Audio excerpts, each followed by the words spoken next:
Are we up? All right. 9:30, first one up, Christy Clauser, Comptroller, reviewing acceptance of the 2021 BJA fiscal year and 2021 Edward Bryan Memorial Justice Assistance Grant, seeking signature on said grant. Okay. This is a recurring grant that the Sheriff's Office gets. We either refer to it as the Burn Grant or the JAG program. This award is for $40,228, and we are just asking you to accept those funds. Okay. Accept the funds, meaning we've received the grant. Now it's just time to bring them in. We've received the award of the grant. Yep. Okay. And so now we will work the grant and request reimbursements as expenditures occurred. Is that a digital signature that needs to happen? This is one that Michelle will work with Ernie. Okay.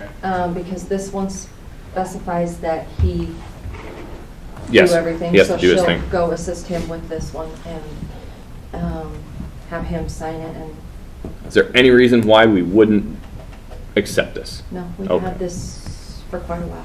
Okay. Mr. Chair, I make a motion that we accept the Edward Bryan Memorial Justice Assistant Grant and authorize chairman to sign electronically as needed per the grant. Okay, there's a motion on the floor. Is there further discussion or any other motions? All in favor? Aye. All right. Shanda Crystal, Purchasing Economic Analyst, regarding request for qualifications of environmental information services at the Bannock County Landfill Gas to Energy Facility. And Kyle Burmeister. There's been several discussions about the environmental information services. We put together an RFQ working with our engineering firm, and that is what's before the board today for review and discussion. If approved, right, we'll move forward with the notice of the publication on Tuesday. Would come before the board. Okay. Were there any questions that the board had as far as the request for qualifications go? No, so just walk me through, just make sure, I'm sure we're going to send it or post this somewhere, and then those that want to participate can submit their resume, so to speak, for our review, and then what's the next step after that? So Kyle's put together a team that will review them and score them accordingly. Then we go with our top scoring candidate based on qualifications alone and see if we can't work out a contract that would be both beneficial to them and us. If that is acceptable, right, then we move forward with that contract. If it's not, if we can't come to terms with that company, then we can go to the second runner-up. And we do the same process, right? Try to work out a contract that is beneficial for both sides. But yeah, once we sign a contract, then we move forward. Mm-hmm. And then how is this process different or more beneficial to us than doing an RFP? We're wanting a more of a quotation of what costs. So instead of low bid, it's going to be high bid. We're wanting the most bang for our buck out of them. So they're going to list out what they can buy these from us for and what they can sell them. So it's more of a cost instead of just their qualifications. That'll be part of it. Well, and the other thing too, when you do an RFQ for qualifications and some of this other stuff, you can get, if you do a proposal and you have 4 engineering construction groups all do proposal, you take the lowest one. That's just what you're required to do. Right. And the problem is they might have the lowest bid, but they might not have the qualifications or expertise to deal with the specific thing you have. They might have a general idea, but they might not be the subject matter expert. Right. And in the qualification realm, you are saying we are selecting the best qualified person if we can come to a contractual term. Right. And that's that's why I just wanted that stated for the record, so that the public would understand why we did what we did, so that we can get the best possible person, not necessarily the lowest possible bid, or what we're looking for. Mm-hmm. And where these are so unique, right? You just don't run to Walmart and pick up environmental credits, right? It is a very unique skill set to be able to market these and get the best dollar for the county. So that's again why we're looking at qualifications based to make sure that that firm has got, we're asking for similar projects, right? So what they'll do for us, we're asking for references of previous companies that they've worked for that we'll follow up with and contact and review. So we are looking for companies that have done this before because it's very specialized services. yes. This is our first time traveling down this path, right? Yes. Okay. Well, and the reason I like RFQs is the other thing is they have to demonstrate that they've done this before. That's the biggest thing. Is it's just not somebody deciding, well, I think I'm going to go do this and I'm going to bid on that. And that's one of the, you're seeing a lot of these type professional services, especially in construction, engineering. A lot of the new tech side is going to this because you do get these very specialized things that it's really easy to mess up, and if you mess it up, it's going to be bad. And I would rather have somebody that's done it than risk the liability on it. And then Kyle, how is this different than selling our energy back into the grid, to Idaho Power or whatever? So these credits are because we are doing a recycling, but they're a specialized because they're not quite just a carbon credit. So them are a little easier to market and put out there, where they kind of change how these are classified, and then they can take them to anywhere in the United States as long as they're connected to the grid, and these other companies can use them for their green credits but it really doesn't have to do with our power. It's because we are creating power is why we get these credits. Cool, thank you. So if we don't do anything with it, we're just losing a possible revenue stream. This just gives us the ability to collect revenue. So I love it. I always like it. Yep. Mr. Chair, I make a motion that we authorize the RFQ, or releasing the RFQ. There is a motion on the floor. Is there further discussion or any other motion? All in favor? Aye. Motion passes. We'll have that notice of publication back before the board on Tuesday for signature for that, and we'll move forward with the process. All right. Kyle, you're still up. Public Works Director discussing about engineering procurement. Okay, me and Shanda wanted to kind of talk about, we've been starting this process for purchasing and procurement of different services, products. We've been working together on some of the purchases that we've, as Pub Works, have started with this fall. One of the questions that has kind of come up is engineering and professional fees. So this is going to take a little while to get this procurement process and how we're working this system. So until then, I'm looking at, we're going by Idaho code with the procurement of professional services, is that until we have more of a policy on that, like from 50,000 to 0, where we would like our policy to be, are we okay with just going with what state requires at this time until we get that more down? So I take and I look at it that there's two issues that you have at hand. You have one, a professional service for a project that you're asking for. So we have a project that does this, that does whatever. And then you have a service that you're soliciting, and how are we soliciting that service? Who is the person that always gets selected for that? And so typically, if we look at like our surveyors, we have 4 surveyors that are on rotation. They've agreed to the rate of engineering, or the rate of survey, that a survey will do us this much an hour, this, they all meet the qualifications, and they're just rotated through on projects. So as the work comes up, that's happening. So when we look at like other professional procurement, when I look at like a professional service, how are we selecting that service? Are we selecting it just because that engineer has been somebody's buddy and we're there? Or are we selecting that engineer because they're the smartest and best at what they do? Are we selecting that engineer because it's a very specialized something that you have to have? And so I would look at it that for things like this, is just like you had for that environmental credit RFP, we should have one group of engineers that are going to do stuff, because our county engineer does not have the availability to do mass project. Mike does not have the ability to design the landfill expansion.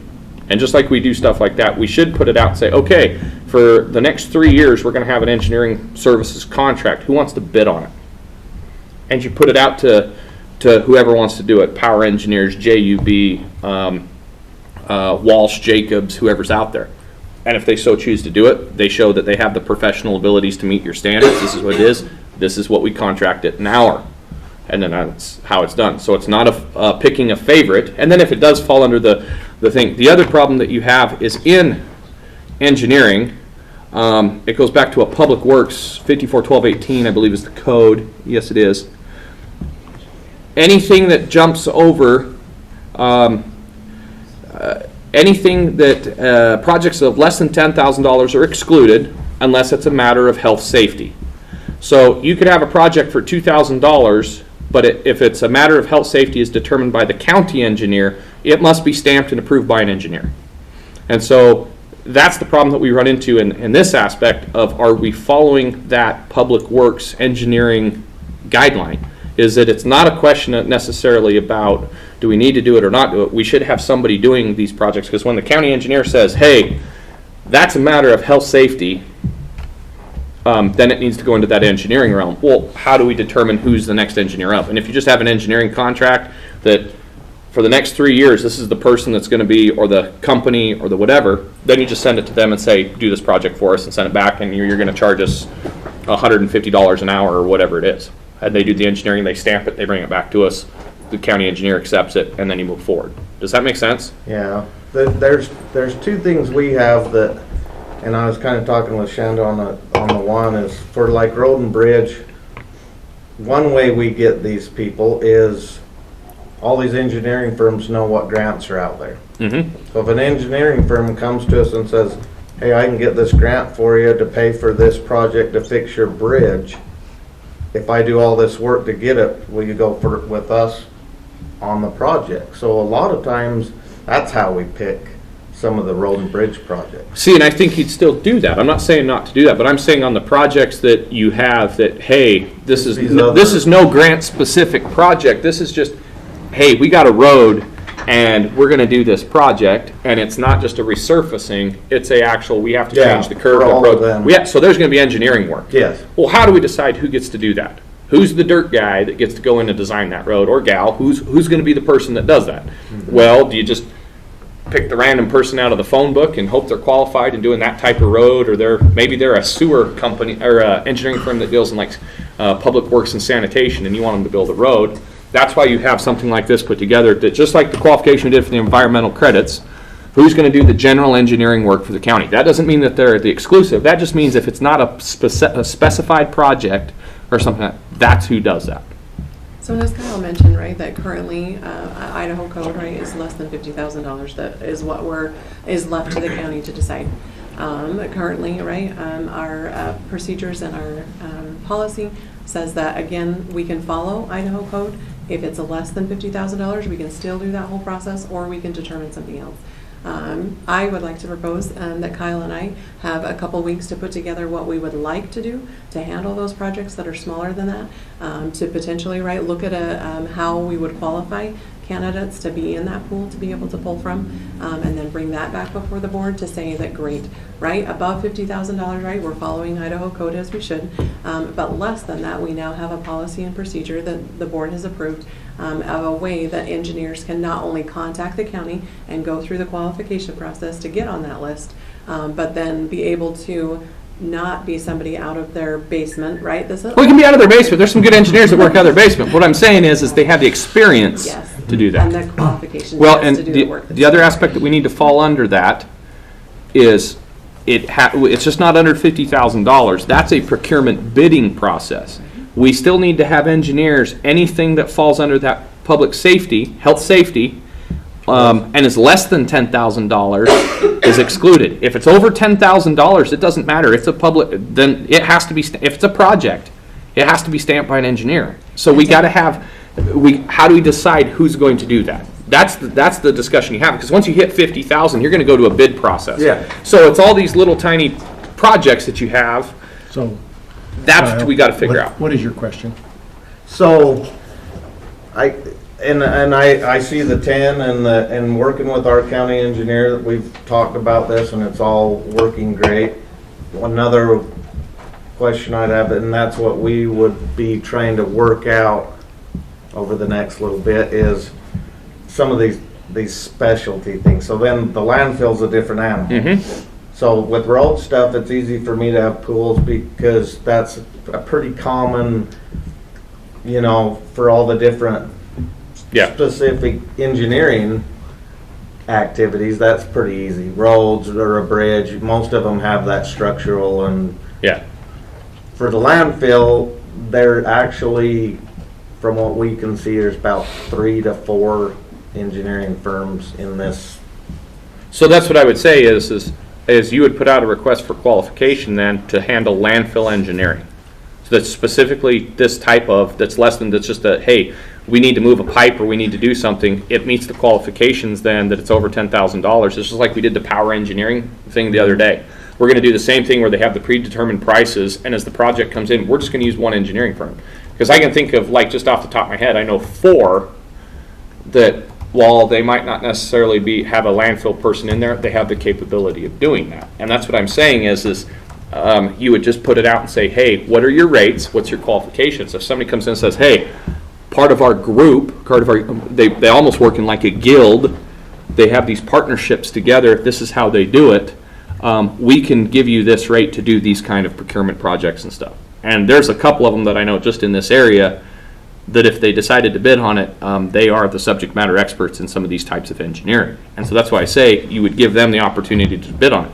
Now, they might be the biggest subject matter expert out there, but they want $500 an hour to Yeah. That's not what, and then we go back, just like we did the RFQ process, and you go back through it and say, hey, this is the rate, this is what we're doing. You're going to be any of that just random kind of engineering work, just like we did with power engineers, to make sure that we know what we're doing, you're the one that's going to do it for us. Does that make sense? Mm-hmm. And that's just how you do it, because the problem is if there's a lot of projects, a lot of times, and how you classify the landfill. Is it one project or is it a combination of a project? The whole thing should be bid.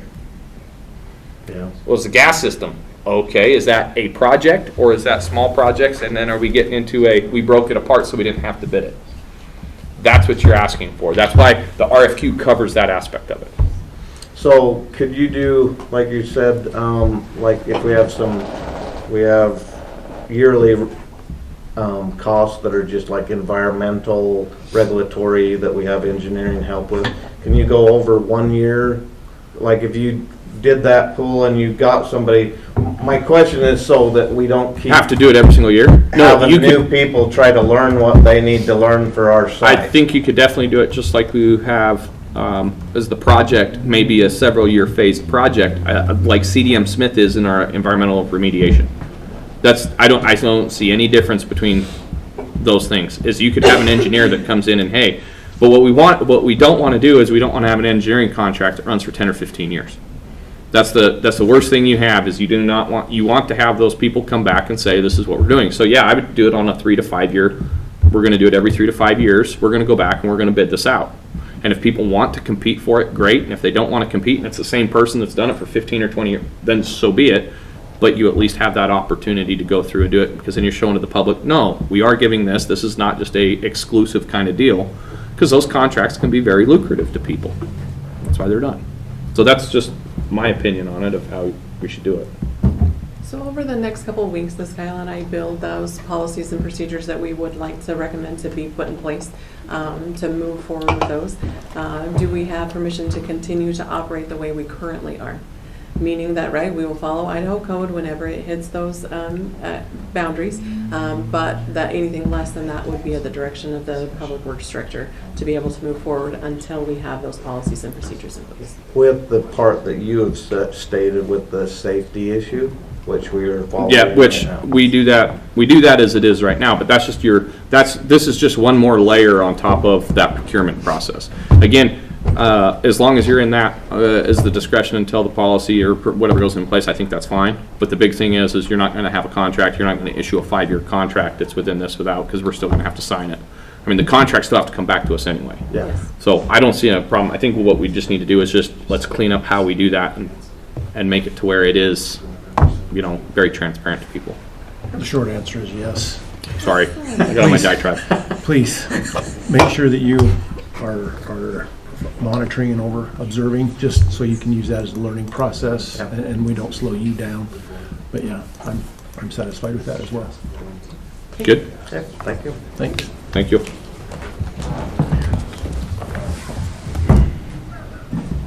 Evie, you're up. Thanks, Kyle.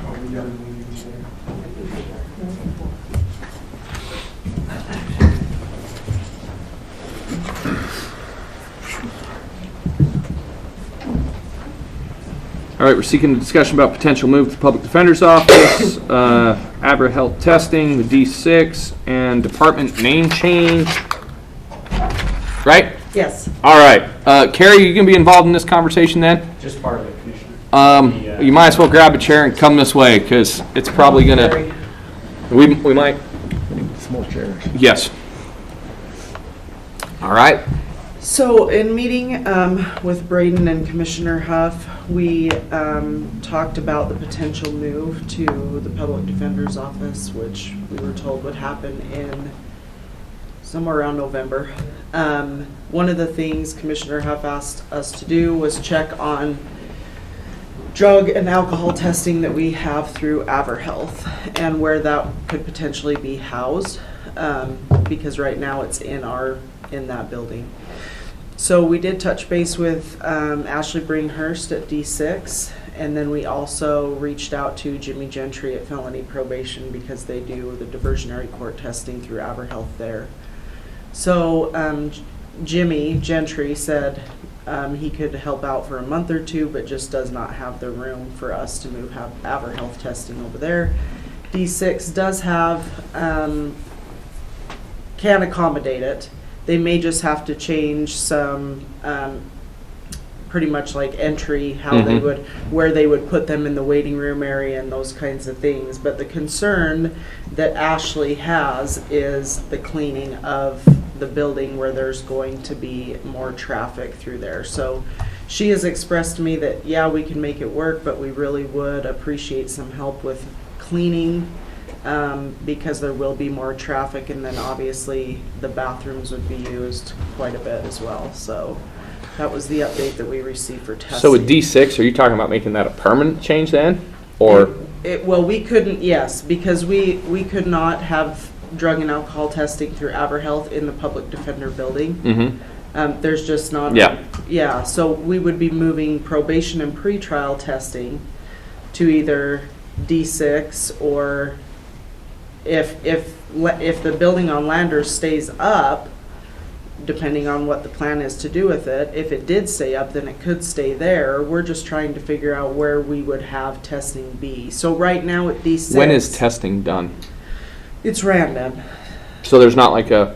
Because what I was saying, so the problem is because they're adults, they can't be anywhere. If juvenile takes that building, they can't be anywhere around it. Well, right, but the juvenile testing is also done at D6, but they would stagger it in a way that they would not be in the same place. Now, if juvenile did take, when I had spoken with Matt Olson, if they did take the Lander building and that were to stay up, he had talked about walling off so that where they would do testing because of where the bathrooms are located. We have two that would be available that could be separate from where he would be doing groups and those kinds of things with the juveniles. So they still wouldn't have contact that way. Well, do we have issues with them outside of the building? Within proximity? I mean, is that enough I think you distance? could have two different entrances. Well, you still have two Testing's different done from entrances. 6:30 to 9 in the morning, so it's over fairly early. Yeah, that's true, I'm not too. sure how early. Well, and that was just my whole thing is Right. that as long as we're not, because I know Makes that that's a it- very it is. sticky, Yeah, it is. and we should be Yeah. mindful of that. If Ashley and the D6 could accommodate it, even if you had to increase a cleaning budget over there to do that, to have it all located in a central location would be a good thing. I mean, Right. I think it would be better to have it located in one place if you could. Right. If we still had to have it in the Lander building, I think that's an option to have it as well. But I think we need to do then is who cleans the Lander building right now? County. County does. Okay. Well, so it's And- our our janitors, Yeah. janitorial Yes. staff. Yes. But over at Ashley at D6, it's an outside agency that's Correct. doing the Yes. cleaning. And she's paying $240 a month for cleaning, and that's just one day a week. Yeah. So we would have to bump that up to daily, wouldn't we? Or Pretty much. At least daily. yeah. And then the other issue over there is that they're not getting toilet paper and that type of stuff. So then we would have to look at how that would look as far as out of our budget or what we would need to do budget-wise to compensate for soap, cleaning products, paper towels, toilet paper, that kind of thing. I think. we need some information on that, what that would cost us, so we can look at budgets and see if we can afford that. Or if we just keep it in the Lander building, if we can wall it off and support it. I think that those are some legal questions that we would need to have answered, is to make sure that we're not gonna have those kind of issues and liabilities, and if we can stagger it, and we don't, again, great. If not, what's the cost over at the other side? I mean, if it's a couple $100 a month, okay, that's, okay, what's that look like in a year and the cost? And Well, if they're paying $240 a month for 1 day of cleaning, and they were gonna want 5 days cleaning, well, and it depends if that 1 day of cleaning is the whole, if they come in and are just cleaning the bathrooms every night, right? or is it they clean the whole office every night? If they're just cleaning the bathroom, what is that? Hopefully it's not ridiculous. And is somebody willing to do that? That's the other big problem right now. Yeah. And so I think those are kind of the two things that we need to hammer down. Uh-huh. And then, because, I mean, if you could leave it at the Lander building, that's probably easier. It is easier. But storage is another thing because of all of the shipments for all the testing supplies is There's- delivered to Lander. And when we met with Ashley yesterday, and when we talked with her, we were like, well, what does this look like as far as the supplies? Because we've got pretty much a whole hallway taken up of all the testing supplies. And she's like, I have no idea where we're going to put it. So there is that as well. Well, I would say it would probably be easier to leave it at the Lander facility. Yeah, and you guys said you're done by 9 with your testing? Well, the doors lock at 9, so They they have, if they show up late, they have till 9:30 to test Right. Okay. at the latest. So we just need to clarify with Matt what his usage time frame would be. For 'Cause groups. And I just have concerns that outside, we would have some overlap there that could cause us problems. I'm just here to say D6 is willing to help us to find a solution as best we can. I'll share, there is some anxiety about just managing traffic and having them come into the D6 building. That being said, we'll problem solve it, we'll work it out if that's what we need to do to make this move over to the public defender's office be successful. But if the Lander building is going to stay up and we can do sight and sound separation between adult and juveniles, particularly in the operating hours, we'd certainly be supportive of that. And I did get some clarification. We still are testing treatment court folks over at the Lander building Yes. in addition to probation. So I think at INOC, the only ones who are getting tested over there would be the wood court participants. And so it would be all the probation clients and all the treatment court clients in addition to family treatment court and juvenile court over at D6. So it's not a small number of folks that we do run in through that second floor, 2 bathrooms. Well, if we could keep it over at the Lander building, I would prefer to do that. Maybe even if we had to cut some doorways or do some stuff. That building, if we can use it and utilize it where it's at, great. What we don't want to have is the Lander building and have the entire building will only use one little part of it. If we can use it and it stays there and it doesn't cost us cleaning, that way it solves our storage issue, it sounds like. It also solves, Matt Olson's issue of space, to be able to have ADA compliant groups, areas in that way.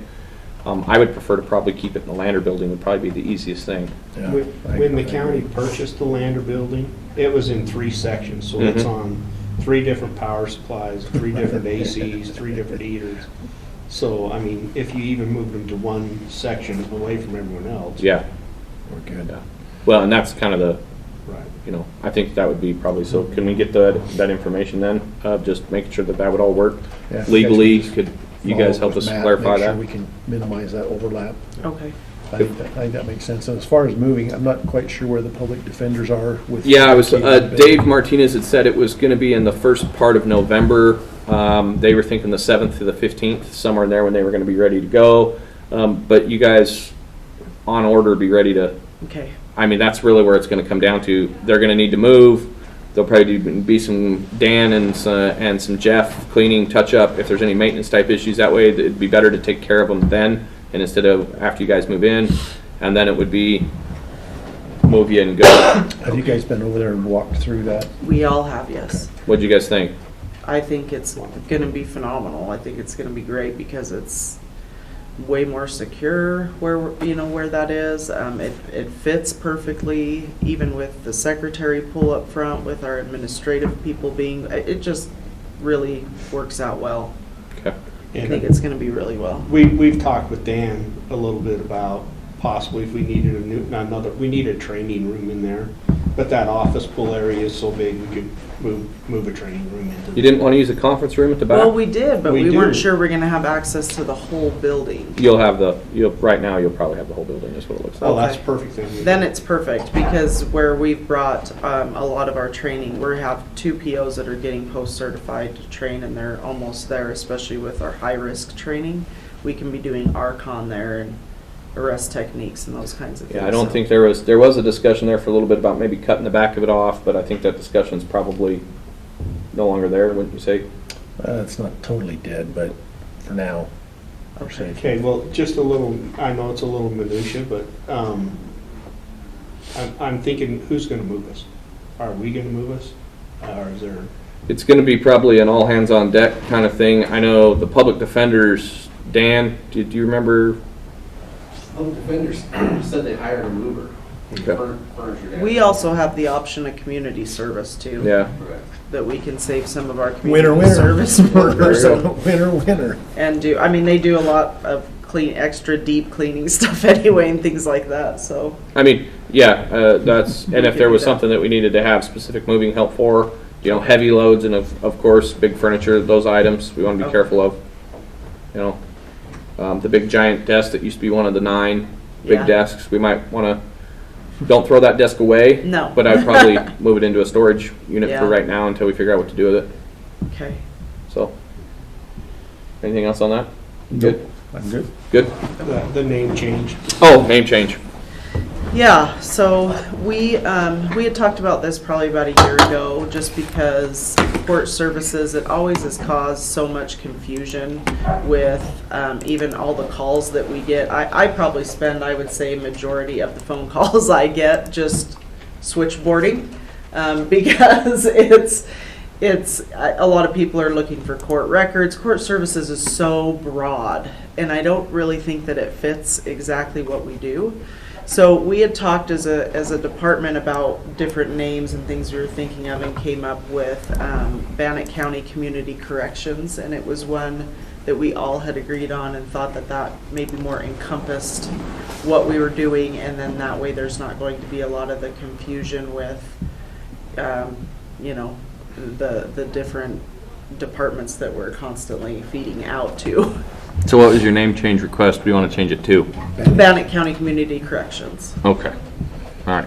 Made sure I heard that right. Yeah. It's like Bannock County Community Corrections. You know that it's the same abbreviation as the Board of County Commissioners. I didn't even think of that.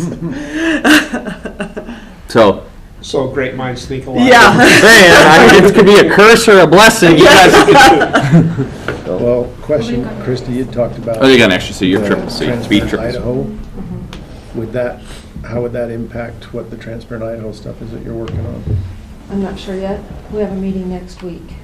We're going to have reporting changes where they're trying to make everybody in all the counties in Idaho be a little more consistent in their reporting. And so I don't know if changing would create confusion as to what your function is. Okay. Because right off, when I think of corrections, I think of the jail. Yeah. So, I mean, once upon a time, you guys were adult probation, and then I think it was Cindy that changed you to court services. Because we have Because of pretrial. pretrial. Yeah. So I have that meeting next Friday. I can see what other counties, because there's going to be a test group of us.